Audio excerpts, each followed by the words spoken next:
Hey guys, welcome back to our channel, Funtime Crafts 24/7. I have a tutorial here. I needed to make some gift bags for these fun little tags that I made for gifts.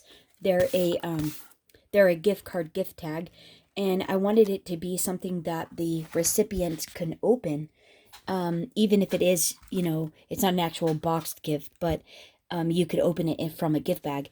And so I made these fun little gift bags here, and I wanted to make some little tags to go on the outside, to and from tag, and I wanted to make little shaker tags to make them a little bit more fun. So this tutorial is how to make these fun little shaker cards using your punches.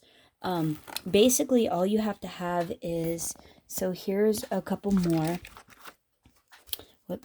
a couple more I made. And basically all you have to have is punches that are 1/2 inch bigger than each other. So for this demonstration, I'm going to use a 2.5 inch circle punch and a 2 inch circle punch. You could do this with scallop punches, square punches, any punches that you can get coordinating that are 1/2 inch from each other, bigger than each other, one from the other. And so basically for these here, all you have to do is you just need to punch out for the base, the bottom and the base of the tag. You need 2 of the largest punch. So mine is 2.5 inch, so I punched 2 of these. 1, 2. Then you have to punch your clear acetate, your window sheet. That's going to be the same size, the 2.5 inch. And then what you want to do is you want to punch out your frame piece that goes on the top of it that makes it look nice. And how you do that is you take your let's see. I could make another red one. Here, it'll be easier with the red one. And basically what you want to do is you want to take your smallest punch and you want to cut that out first, making sure that you leave this edge generally on the inside of the punches. Well, not on that one. It's not on that one. But on these circle ones, they're 1/4 inch. And so basically I just make sure that I put the paper all the way in and then line it up on the edge of this, on these EK Tool ones. And it allows me enough room to punch my frame. So then what I'm going to do is, so that was the smallest one, that was the 2 inch. So then what I'm going to do is I'm going to take my 2.5 inch one, the big one, and I'm going to line that circle up in the middle of my large circle punch.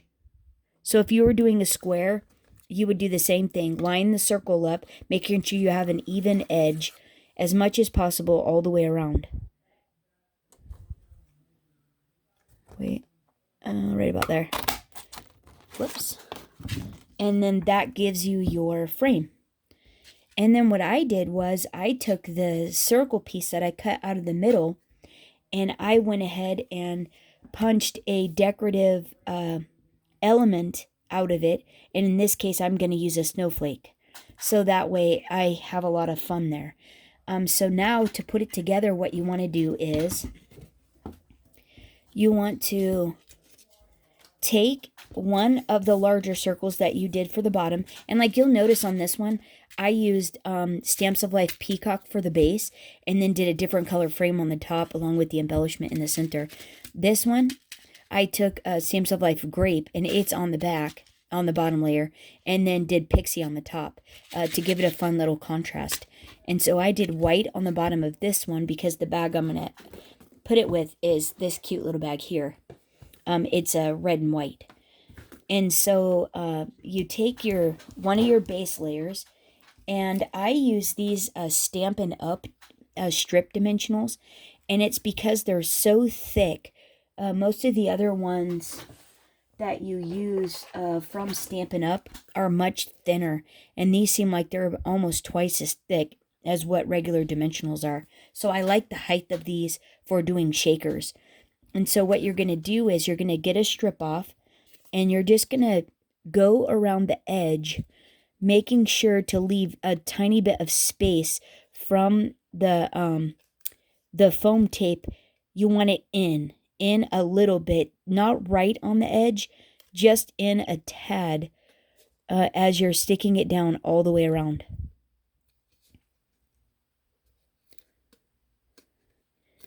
And this is so that way there's not a chance of it's not as easy to see the foam adhesive on the outside. There we go. And then we'll get one more little strip here. And these Stampin' Up! Ones, they adhere really nicely. And I'm just going to butt it up to that one. And then just go around, making sure I just got a tiny little bit of space on the edge, so it just doesn't stick past my frame. And then I'm going to cut it off and stick it down. All right. And now what you want to do is you want to get whatever it is that you're going to fill it with. And in this case, I'm going to use these Little Birdie metal micro beads in ruby red. And I'm going to fill up my little shaker with it. Not fill it up, but just put a little layer across the bottom of it.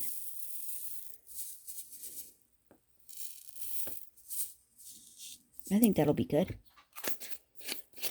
And then I'm going to take my little backer piece off of my foam tape. And then I'm going to take my clear acetate and put it on the top, trying to center it as much as possible. Press it down. And then I'm just going to take some art glitter glue, take my frame piece, and glue my frame piece onto the top of my acetate. Oops.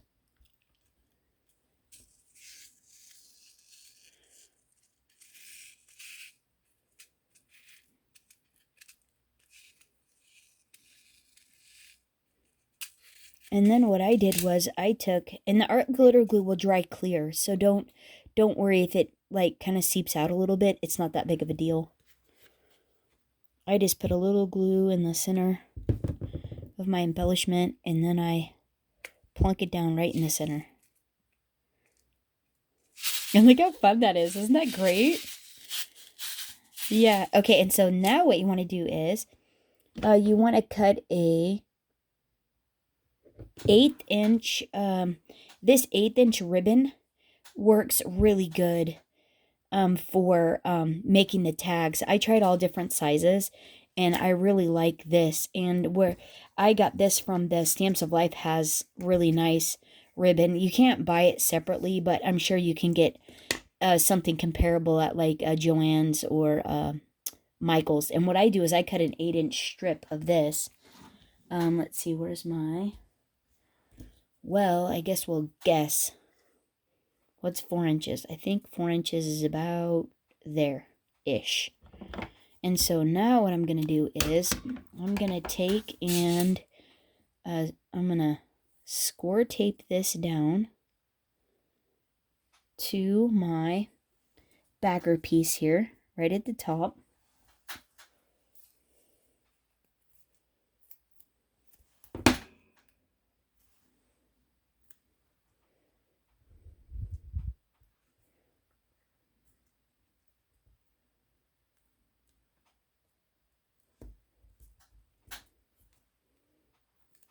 Oops. Press it down really good.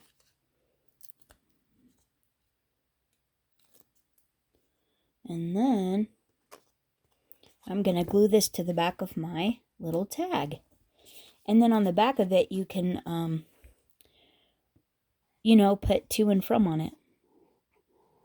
You know, who it's for and all.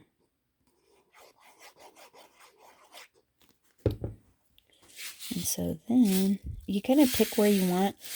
If I have a cut foam piece, I try to put it towards the bottom. And so that way when you're looking at the top of it, it looks smooth, you know, while it's dangling on the bag. And then press. Just line it up and press down and it will be happy. Look how cute that is. Isn't that great? That is so fun. And it shakes. Isn't that the cutest thing? And so then what you can do is you can then take it, and these I did not cut long enough, but when I figured out that 8 inches was like the perfect amount, what happens is it ends up that you can actually loop it on itself and let it hang on the bag like that. And then if they wanted to use it as a Christmas ornament, they could hang it on their tree and it would just kind of do double duty. How fun is that, right? Yeah, super cute. Yeah, so there we go. That's it for this tutorial. I hope you guys enjoyed it. Hope you guys get your punches out and give it a whirl, making some fun, quick little shaker tags. That didn't take too long at all. And once you get the hang of it, you can whip them out like real easy. And so my next tutorial is going to be on how to make these bags with the We Are Memory Keeper punch board. So, yep, stay tuned for that. Otherwise, have a great rest of your week, and I hope you're having fun in your craft room. Thanks for hanging out. Bye-bye.